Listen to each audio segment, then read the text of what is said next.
Barbie Forteza, gustong gawing kapamilya ng mga netizens. Actress, may pahayag sa publiko. Ang buong detalye, alamin.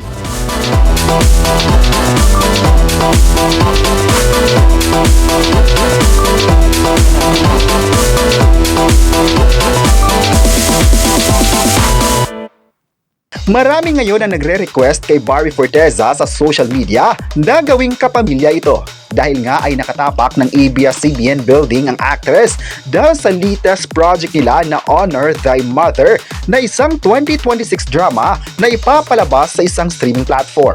Marami tuloy ang nagsabing maganda ang naging aurahan niya sa ABS-CBN dahil fresh at bagay na bagay sa mga kapamilya shows. Mas glowing ang kapamilya actress sa pagpunta niya sa ABS-CBN na dati lang ay katapat pa ito sa kanilang istasyon.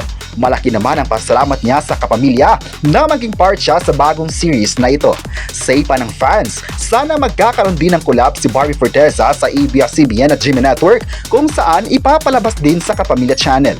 May nagsabi naman na posibleng mapapanood pa ang kapuso actress sa mga proyekto na under ng ABS-CBN dahil sa patuloy na partnership ng dalawang network. Pero kung magiging kapamilya man ang actress, ano naman kaya ang gagawin niyang projects?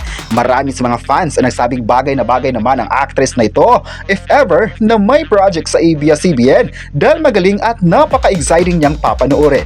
May nagsabi naman na aabangan nila ang collab na ito kung mabibigyan ng pagkakataon. Samantala, kung si Barbie Forteza ang masusunod, mas gusto niyang matulog na lang siya sa kanyang kaarawan ngayong end of July. Simple lang daw ang maging selebrasyon at magkakaroon lang sila ng family dinner. Yearly naman daw at simple lang talaga ang kanyang birthday celebration dahil mas gusto niya ito. Early birthday gift nga raw niya ang bago niyang pelikulang Saving Cherry and the Regal Films na is-showing na sa September 2 na natapos na rin niyang gawin.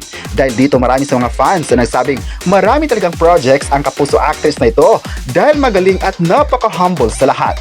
Napaka-flexible din ang actress kaya kahit anong mga karakter ang gagawin niya, bibilib talaga ang bawat fans at maging ang mga direktor. May nagsabi naman na suki talaga si Barbie Forteza ng mga direktor dahil hindi siya mahirap katrabaho. Lahat ng kanyang mga proyekto ay talagang tumatak sa mga viewers. May nagsabi naman na sana marami pa siyang mga projects na gagawin sa ABS-CBN para mas masisilayan pa nila ang actress sa TV. Masaya nga raw sila na nakita ang kapuso actress sa It's Showtime dahil sa kanyang guesting noon. Malaki ang appeal ni Barbie Forteza sa TV kaya sigaw ng mga fans sana babalik siya sa Kapamilya Noontime program. May nagsabi naman na the best talaga ang actress na ito dahil napakagaling sa aktingan. Ngayong oras naman ay trending ang actress na ito sa social media dahil sa nalalapit na birthday niya. Kayo, ano ang masabi nyo na may request ang mga fans kay Barbie Forteza?